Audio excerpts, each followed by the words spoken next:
Assalamualaikum warahmatullahi wabarakatuh dan salam sejahtera.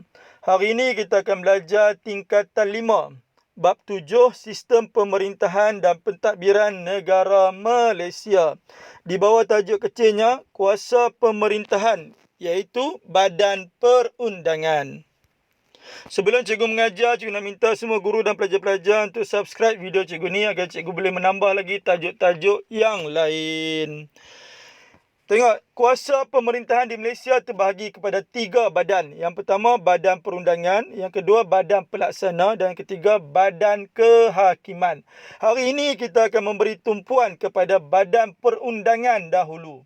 Lepas ni kita akan masuk tajuk Badan Pelaksana dan Badan Kehakiman. Okey, kita tengok Badan Perundangan. Badan Perundangan juga dikenali sebagai legislatif. Perundangan berasal daripada perkataan undang. Betul tak? Bila disebut memakan berasal daripada perkataan makan. Betul tak? Jadi meminum berasal daripada perkataan minum. Pandainya. Jadi perundangan berasal daripada perkataan undang. Jadi tengok. Perundangan merujuk pada undang-undang yang digubal oleh Badan Perundangan. Jadi apa tugas Badan Perundangan? Menggubal undang-undang yang dipertanggungjawabkan oleh perlembagaan. Ya, Badan Perundangan takkan gubal undang kalau perlembagaan tak bagi tanggungjawab tersebut. Jadi apa tugas Badan Perundangan? Menggubal undang-undang. Tengok, fungsi utama Badan Perundangan adalah menggubal undang-undang bagi menjamin keadilan dan kesejahteraan rakyat. Ya, semua undang-undang dicipta untuk siapa? Untuk rakyat. Jadi apa fungsi Badan Perundangan? Menggubal undang-undang bagi menjamin keadilan dan kesejahteraan rakyat. Di Malaysia, Badan Perundangan yang dipertanggungjawabkan untuk menggubah undang-undang ialah Parlimen. Di Malaysia, siapa bertanggungjawab untuk menggubah undang-undang? Yang bertanggungjawab menggubah undang-undang ialah Parlimen. Jadi Badan Perundangan di Malaysia dikenali sebagai Parlimen. Okey, tengok. Jadi apa tugas Parlimen? Menggubal undang-undang bagi menjamin kesejahteraan dan keadilan rakyat. Okey, tengok. Parlimen. Terdapat 3 keanggotaan ataupun komponen dalam Parlimen. Yang pertama adalah Yang di-Pertuan Agong, yang kedua adalah Dewan Negara dan yang ketiga adalah Dewan Rakyat. Ingat lagi dah apa fungsi Parlimen? Fungsi Parlimen adalah menggubal undang-undang. Jadi 3 komponen ni akan menggubal undang-undang, iaitu Yang di-Pertuan Agong, Dewan Negara dan Dewan Rakyat. Okey, kita tengok satu persatu dulu. Mula-mula Dewan Rakyat dahulu. Mula-mula Dewan Negara dahulu. Tengok Dewan Negara dulu nak, bukan Dewan Rakyat. Dewan Rakyat selepas ini. Tengok Dewan Negara dulu. Dewan Negara adalah dewan tertinggi. Dewan Negara dewan apa? Tertinggi. Pasal apa Dewan Negara dewan tertinggi? Negara mestilah tertinggi. Kalau Dewan Kampung, terendah. Dewan Mukim, rendah-rendah lagi. Kalau Dewan Negeri, masih rendah lagi. Yang tertinggi Dewan apa? Dewan Negara. Jadi Dewan Negara ialah Dewan tertinggi. Ingat no? Dewan tertinggi di negara kita adalah Dewan apa? Dewan Negara. Ahli Dewan Negara digelar sebagai senator yang mewakili setiap negeri. Senator ni sama taraf dengan ahli parlimen. Ahli parlimen ni adalah Dewan Rakyat. Saya kita belajar. Jadi ahli Dewan Negara ni dikenali sebagai senator. Senator sama taraf dengan ahli parlimen. Senator juga boleh dilantik menjadi ahli jemaah menteri. Di Malaysia ada tak senator yang dilantik sebagai menteri? Ya, tengok Menteri Agama pada hari ini. Menteri Agama pada hari ini adalah ahli Dewan Negara.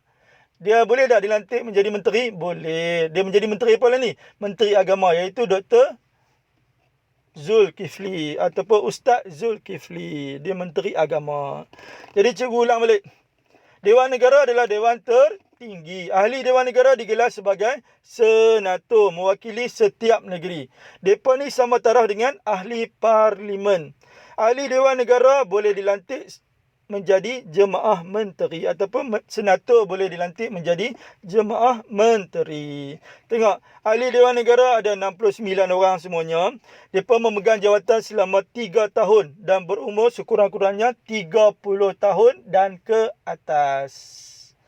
Jadi ahli Dewan Negara ni paling penting nombor berapa? Nombor 3. Tengok jumlah berapa orang? 69 orang. Berapa tahun pegang jawatan? 3 tahun pegang jawatan. Berapa umur mereka?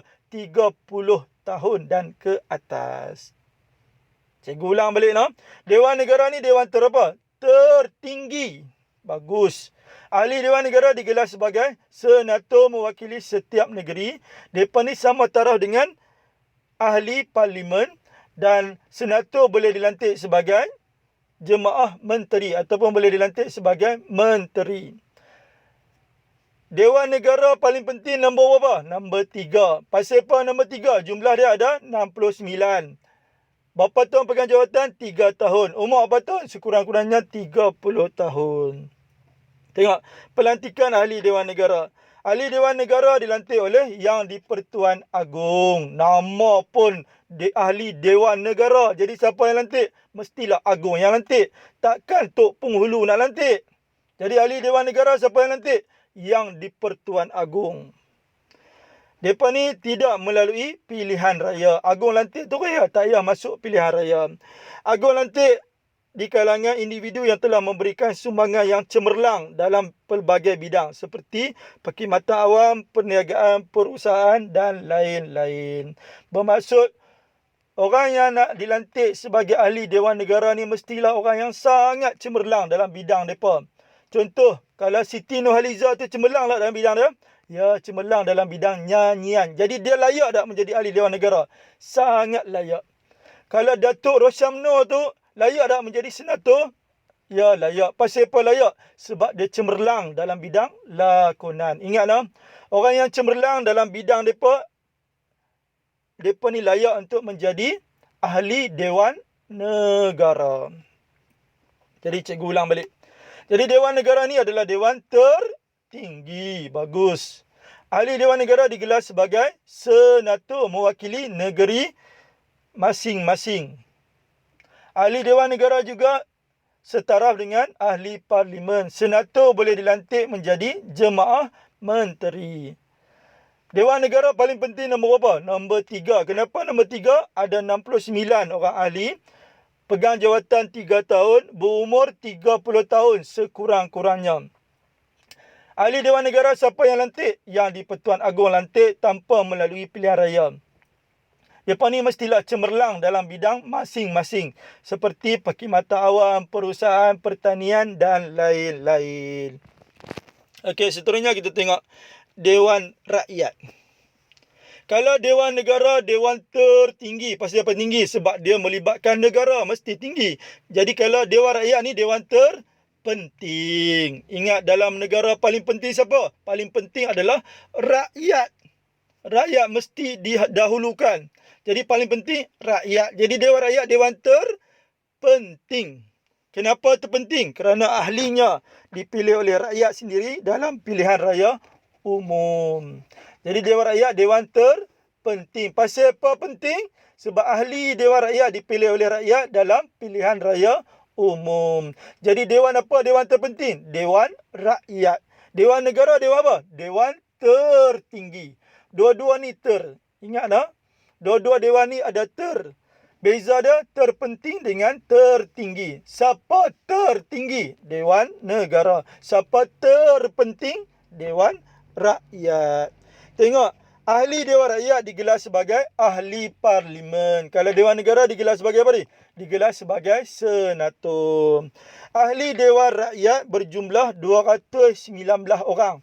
Kalau Dewan Negara berjumlah 69 orang. Ingat, Dewan Negara kena ingat nombor apa? Nombor 3. Dewan Rakyat jumlah dia berapa? 219. Dewan Negara 69. Mereka ni pegang jawatan selama 5 tahun. Dewan Rakyat 5 tahun pegang jawatan. Dewan Negara berapa tahun? 3 tahun sahaja pegang jawatan. Jadi perbezaan Dewan Rakyat dengan Dewan Negara paling jelas dilihat tahu mana? Pada jumlah dia. Jumlah Dewan Rakyat 219 orang. Jumlah Dewan Negara 69 orang. Dewan Rakyat pegang jawatan berapa tahun? 5 tahun Dewan Rakyat. Dewan Negara berapa tahun?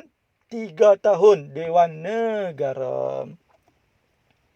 Okey, tengoklah sekali. Fungsi Dewan Rakyat. Dewan Rakyat ni fungsi adalah untuk menggubah dan meluluskan undang-undang pada peringkat Dewan Rakyat.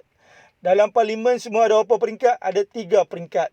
Yang pertama, peringkat Dewan Rakyat. Lepas Dewan Rakyat gubah dan lulus, dia hantar ke peringkat kedua. Peringkat kedua siapa pula? Dewan Negara. Dan peringkat yang terakhir, yang di-Pertuan Agong. Jadi cikgu ulang balik Dewan Rakyat. Dewan Rakyat ni adalah dewan terpenting. Pasal apa terpenting? Sebab ahlinya dilantik oleh rakyat dalam pilihan raya umum. Ahli Dewan Rakyat digelar sebagai ahli parlimen. Berapa jumlah ahli dia? 219 orang. Berapa lama pegang jawatan? 5 tahun. Fungsi Dewan Rakyat adalah menggubah dan meluluskan undang-undang di peringkat Dewan Rakyat.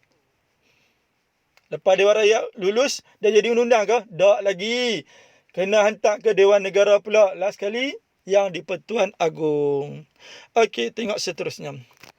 Proses meluluskan ataupun membuat undang-undang di parlimen. Ingat lagi tak? Parlimen semua ada berapa komponen? Ada 3 komponen. Dewan Rakyat, Dewan Negara dengan yang di-Pertuan Agong. Ya, bukan senang undang-undang nak diluluskan. No? Dia mesti melalui 3 proses tu. Okey, tengok. Mula-mula undang-undang ni dicadangkan oleh siapa? Oleh kementerian. Malaysia banyak tak kementerian? Ya, berlambak-lambak kementerian. Jadi siapa yang cadang undang-undang tu? Kementerian cadang dulu undang-undang. Dia tak buat pun. Dia cuma cadang. Jadi yang akan merangka undang-undang siapa dia? Yang akan rangka adalah Badan Kehakiman. Pasal apa Badan Kehakiman kena rangka? Sebab Badan Kehakiman ni mereka belajar berkaitan dengan undang-undang. Badan Kehakiman ni adalah badan yang paling pakar dalam bidang perundangan. Jadi mereka lah yang dipertanggungjawabkan untuk merangka undang-undang. Kalau bagi dekat pengawal keselamatan boleh tak? Tak boleh. Kalau bagi kat cikgu boleh tak? Tak boleh. Bagi kat polis boleh tak? Tak boleh. Siapa yang kena rangka undang-undang? Badan Kehakiman. Kenapa mereka yang kena rangka undang-undang? Sebab mereka adalah golongan pakar dalam bidang undang-undang. Tengok, lepas Badan Kehakiman merangka undang-undang, Badan Kehakiman tersebut akan menghantar rangka tu kepada Dewan Rakyat. Jadi setelah Dewan Rakyat mendapat rangka undang-undang yang dibuat oleh Badan Kehakiman, Dewan Rakyat membaca undang-undang tersebut sebanyak 3 kali. Rang undang-undang dibaca sebanyak apa kali? 3 kali di Dewan Rakyat. Tengok, bacaan pertama dibaca tajuk rang undang-undang saja. Mula-mula baca tajuk dulu. Bacaan kali kedua dibahas dan dibincangkan dengan terperinci. Tadi pertama baca tajuk, kedua dibahas dan dibincangkan dengan terperinci. Dan bacaan kali ketiga dibahas dan diluluskan. Semua berapa kali bacaan? 3 kali bacaan dalam Dewan Rakyat. Bacaan kali pertama baca tajuk dulu.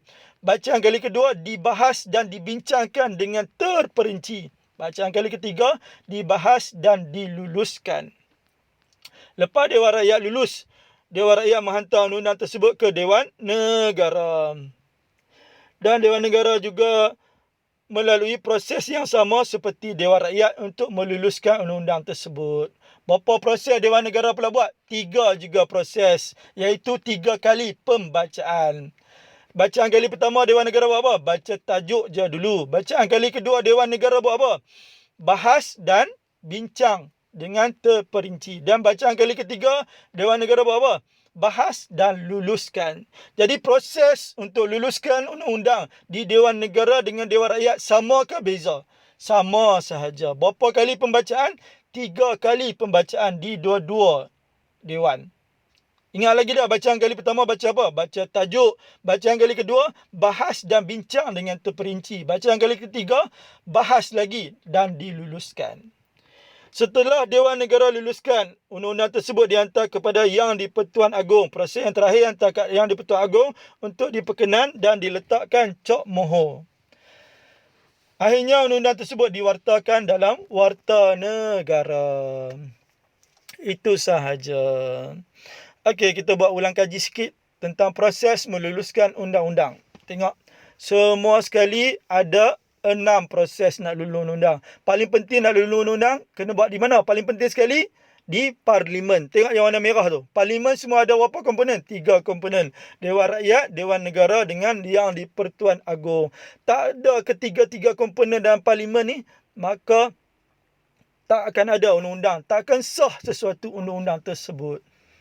Jadi, tugas paling penting untuk meluluskan undang-undang di mana? Di Parlimen. Berapa komponen terlibat? 3 yang terlibat. Dewan Rakyat, Dewan Negara yang di Pertuan Agong. Okey, kita lihat proses dulu. Proses semua sekali ada 6. Yang pertama, kementerian. Apa tugas kementerian? Mencadangkan undang-undang. Lepas tu, kementerian hantar dekat Badan Kehakiman untuk merangka undang-undang. Lepas undang-undang dah dirangka, undang-undang tersebut dihantar kepada Dewan Rakyat terlebih dahulu. Dewan Rakyat buat bacaan berapa kali? 3 kali. Bacaan kali pertama, baca tajuk. Bacaan kali kedua, bahas dan bincang dengan terperinci. Bacaan kali ketiga, bahas dan luluskan undang-undang. Lepas Dewan Rakyat lulus, Dewan Rakyat hantar dekat Dewan Negara. Dewan Negara pun buat proses yang sama juga dengan Dewan Rakyat. Berapa kali bacaan? 3 kali juga bacaan. Bacaan kali pertama, tajuk je dulu. Bacaan kali kedua, bahas dan bincang terperinci. Bacaan kali ketiga, bahas dan luluskan. Lepas Dewan Negara lulus, hantar kepada yang di Pertuan Agong untuk perkenan dan diturunkan cop mohon. Jadi terjadilah undang-undang. Lepas terjadi undang-undang, undang-undang tersebut diwartakan dalam Warta Negara. Okey, kita ulang kaji sedikit lagi tentang 3 kali bacaan dalam Dewan Rakyat dan juga Dewan Negara. Ingat lagi tak semua ada berapa kali bacaan? 3 kali bacaan. Dewan Rakyat dengan Dewan Negara sama aja 3 kali bacaan. Bacaan kali pertama baca apa dulu? Baca tajuk dulu. Tajuk rang undang-undang dahulu. Bacaan kali kedua, bahas dan bincang dengan terperinci. Ingat, bacaan pertama baca tajuk. Bacaan kedua, bahas dan bincang dengan teliti. Dan bacaan kali ketiga, bahas lagi dan diluluskan. Okey, seterusnya kita lihat analisis kekerapan bab 7 untuk kertas 2 dalam SPM 2010 sampai 2019. Tengok yang warna merah tu SPM sebenar, warna kuning tu SPM ulangan. Tengok SPM sebenar lo yang warna merah. 2010 naik, 2011 naik, 2012 naik, 2013 tak naik, 2014 tak naik, 2015 naik, 2016 tak naik pula. 2017 naik, 2018 naik, 2019 pun naik lagi. Adakah 2020 akan naik? Ya, berkemungkinan bab 7 ni akan naik lagi untuk 2020. Tengok SPM ulangan pula. 14 ulangan tak naik, 15 ulangan naik, 16 ulangan naik, 17 ulangan naik, 18 ulangan naik, 19 ulangan pun naik. Oh, naik direct dalam SPM ulangan. Okey, bagi pelajar yang ambil SPM pada tahun 2020, tengok yang warna merah, yang SPM sebenar warna merah tu. Cikgu ulang balik dia punya trend lah. Naik, tak naik, tak naik, naik, tak naik, naik. 2020 berkemungkinan akan naik. Tolong bagi perhatian juga untuk bab 7. Okey, tengok analisis kegerapan tajuk untuk kertas 2 dalam SPM 2010 pada 2019. Tajuk apa kita belajar tadi? Badan Perundangan. Setakat ni daripada 2010 sampai 2019 dalam SPM sebenar tak pernah langsung ditanya lagi. Jadi tolong bagi perhatian yang lebih untuk tajuk Badan Perundangan ni. Kalau SPM ulangan baru sekali je ditanya, iaitu 2016 ulangan. Tapi SPM ulangan tidak memberi kesan kepada SPM yang sebenar-benarnya. Yang beri kesan pada SPM ulangan pada tahun tersebut, bagi kesan hanya untuk tajuk sahaja. Tapi kalau SPM sebenarnya, kalau dilihat pada analisis-analisis yang sebelum-sebelum ni, dia tidak langsung memberi kesan kepada SPM yang sebenarnya pada tahun 2020 ini. Jadi tolong bagi perhatian yang sangat-sangat untuk tajuk Badan Perundangan. Okey, kita lihat contoh soalan struktur markahnya 244. Okey, kita lihat satu persatu. Soalan A dahulu. Soalan A ditanya, nyatakan komponen dalam Parlimen. Apa kehendak soalan? Komponen dalam Parlimen. Ingat lagi tak? Dalam Parlimen ada berapa komponen? Ada 3. Yang di Pertuan Agong, Dewan Rakyat dengan Dewan Negara. Tengok di ruangan jawapan ada nombor 1 Roman dan 2 Roman kan? Ya, jadi bermaksud kena jawab terus. Jadi 1 Roman tulis yang di Pertuan Agong, 2 Roman tulis Dewan Rakyat. Ada lagi tak? Komponen dalam Parlimen, dia ada satu lagi, Dewan Negara. Ya, tambah 3 Roman di bawah tu, Dewan Negara. Ingatlah, dalam sejarah digalakkan menjadi galak bagi jawapan lebih. Nak keluar periksa dalam keadaan was-was ke puas-puas. Ya, kalau nak puas-puas, bagi jawapan lebih. Okey, tengok soalan B. Jelaskan ciri-ciri keanggotaan Dewan Negara. Apakah anda soalan ciri-ciri keanggotaan Dewan Negara? Tengok di ruangan jawapan soalan struktur ni ada satu roman, dua roman tak? Tak ada. Jadi kena jawab dalam bentuk ayat. Setiap ayat wajib ada apa? Ada pembuka. Tengok pembukanya. Ciri-ciri keanggotaan Dewan Negara ialah digelar senator yang mewakili setiap negeri. Titik. Lepas titik penanda wacana apa cikgu ajak? Guna number, iaitu kedua, koma, senator sama taraf dengan ahli parlimen. Titik. Ada lagi tak tentang Dewan Negara?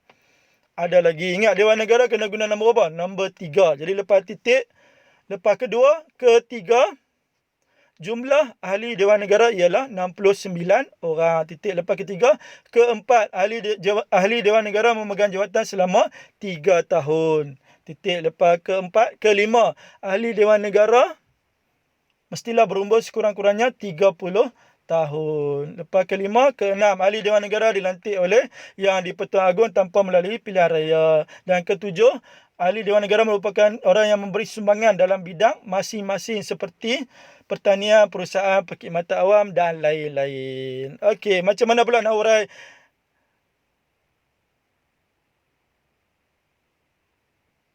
untuk Dewan Rakyat kalau ditanya? Okey, kalau Dewan Rakyat nanti kita lihat dalam soalan esei. Nanti soalan esei akan dibincangkan tentang ciri-ciri Dewan Negara dan Dewan Rakyat. Proses mengurai dia sama aja. Pisahkan dia dengan penanda wacana iaitu number. Okey, tengok soalan C terakhir.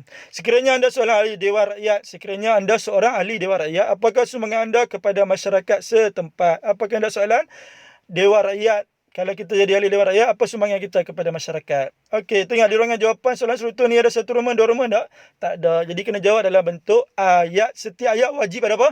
Ada pembuka. Tengok pembukanya. Sekiranya saya seorang ahli Dewan Rakyat, sumbangan saya kepada masyarakat setempat ialah menjaga kebajikan rakyat dengan sentiasa mengambil berat terhadap masalah sekeliling. Titik. Penanda wacana apa cikgu ajak? Guna number. Kedua, menyediakan kemudahan infrastruktur untuk keselesaan rakyat. Titik. Lepas kedua. Ketiga, menghulurkan bantuan kepada masyarakat yang memerlukan. Lepas ketiga. Keempat, mengawasi keselamatan penduduk dengan meminta polis membuat rondaan. Boleh lagi tak nak tambah yang lain? Boleh. Kalau kelima apa? Kelima, menghulurkan bantuan sekiranya kawasan setempat ditimpa bencana seperti banjir. Titik. Keenam, menghulurkan bantuan zakat fitrah kepada golongan miskin dan anak yatim kepada lembaga zakat negeri. Yang ketujuh, sentiasa turun ke padang untuk melihat masalah masyarakat setempat. Okey, seterusnya kita lihat soalan esei. Contoh soalan esei. Markanya 488. Okey, kita lihat satu persatu. Soalan A dahulu. Soalan A dia tanya, jelaskan ciri-ciri Dewan Rakyat dan Dewan Negara. Apakah anda soalan ciri-ciri Dewan Rakyat dan Dewan Negara? Soalan esei ni pembuka dia apa? Tengok. Ciri-ciri Dewan Rakyat ialah dewan terpenting kerana ahlinya dipilih oleh rakyat dalam pilihan raya umum. Ahlinya digelar ahli parlimen. Ada lagi tak orang untuk Dewan Rakyat? Ada lagi. Jumlah ahli Dewan Rakyat ialah 219 orang dan mereka memegang jawatan selama 5 tahun. Tugas ahli Dewan Rakyat ialah menggubah dan meluluskan undang-undang di peringkat Dewan Rakyat. Macam mana nak urai Dewan Negara pula? Nak urai Dewan Negara menggunakan perkataan manakala. Tengok. Manakala ciri-ciri Dewan Negara ialah merupakan dewan tertinggi. Ahlinya digelar senator yang mewakili setiap negeri. Senator sama taraf dengan ahli parlimen. Ada lagi tak tentang Dewan Negara? Ada lagi. Jumlah ahli Dewan Negara ialah 69 orang. Ingat nombor 3. Jumlah ahli Dewan Negara apa? 69 orang. Pegang jawatan berapa tahun? 3 tahun. Umur sekurang-kurangnya 30 tahun. Dilantik oleh Yang di-Pertuan Agong, tidak melalui pilihan raya, merupakan orang yang cemerlang dalam bidang masing-masing seperti perkhidmatan awam, pertanian, perusahaan dan lain-lain. Okey, tengok soalan B. Terangkan proses meluluhkan undang-undang di parlimen. Apa yang anda soalan? Proses meluluhkan undang-undang di parlimen. Okey, seperti biasa soalan esei ni wajib ada pembuka. Pembukanya, proses meluluhkan undang-undang di parlimen ialah undang-undang dicadangkan oleh Kementerian Lalu Cadang. Proses kedua, ya, penanda wacana cikgu ajak guna number. Jadi proses kedua, rangkaian undang dibuat oleh Badan Kehakiman. Titik. Lepas proses kedua, proses ketiga, rangkaian undang dibaca 3 kali di Dewan Rakyat. Titik. Bacaan pertama iaitu dibacakan tajuk undang-undang sahaja. Lepas baca tajuk, bacaan kedua, rancangan undang dibahas dan dibincangkan dengan terperinci. Bacaan ketiga, rancangan undang dibahas dan diluluskan. Titik. Proses keempat, undang-undang diluluskan oleh Dewan Rakyat dihantar kepada Dewan Negara untuk melalui proses yang sama seperti Dewan Rakyat. Berapa kali bacaan? 3 kali juga bacaan. Lepas Dewan Rakyat lulus, hantar Dewan Negara. Lepas Dewan Negara lulus, proses yang kelima, Yang di-Pertuan Agong memperkenalkan dan meletakkan cap mohon pada undang-undang yang diluluskan oleh Dewan Negara. Dan proses yang keenam, undang-undang diluluskan diwartakan dalam Warta Negara. Last sekali tengok soalan C. Sistem pentadbiran yang sistematik dapat mewujudkan sebuah negara yang stabil. Beri penjelasan anda. Apa kehendak soalan? Sistem pentadbiran yang sistematik mewujudkan sebuah negara yang stabil. Betulkah pentadbiran sistematik negara jadi stabil? Okey, tengok pembuka bagi soalan ini. Sistem pentadbiran yang sistematik dapat mewujudkan sebuah negara yang stabil kerana pelaksanaan sistem demokrasi untuk rakyat dapat memilih pemimpin. Titik. Huraian dia bermula pada perkataan hal ini. Hal ini agar rakyat dapat memilih pemimpin yang berwibawa melalui proses pilihan raya. Titik. Kesannya kebajikan rakyat diberi keutamaan dalam pentadbiran. Ya, apa kesannya? Keamanan dan keamanan rakyat dalam negara dapat dikekalkan. Ingatlah, huraian cikgu ajak guna perkataan hal ini. Kemudian kalau ada contoh, masuk contohnya dan last sekali kesannya.